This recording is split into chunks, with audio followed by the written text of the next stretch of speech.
ডাক্তারবাবু, দেখুন তো আমার ছেলেটার কি হয়েছে। দেখি তো।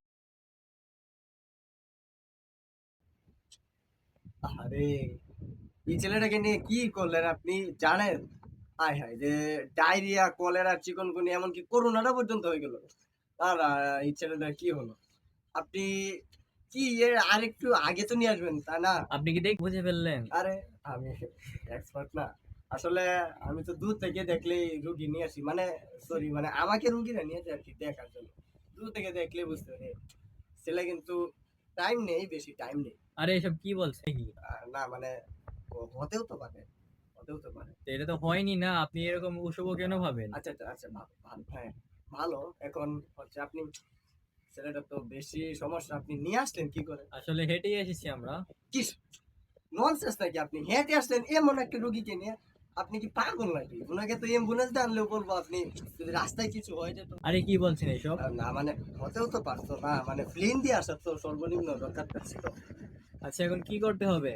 আচ্ছা, আপনি ভর্তির ব্যবস্থা করুন, দেখছি আমি কিভাবে ওকে মারা যায়। মানে সরি, মানে সুস্থ করা যায়।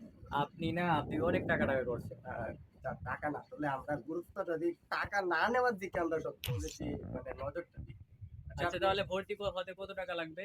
ওই তো দিনে 40,000 লেগে যাবে। কমই। 40,000? হ্যাঁ, এটা তো অনেক বেশি। কি বলছি? কি এসব? আমরাই তো সর্বনিম্নটা নিই। অন্যান্য হাসপাতালে গিয়ে দেখি। আচ্ছা, আপনি 39,999 টাকা দিয়ে দিন।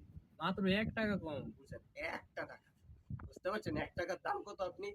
৳১ দিয়ে একটা চকলেট খাওয়া যেত। আর আমাদের বাপ-দাদাদের আমলে তো কত কিছুই না করতো।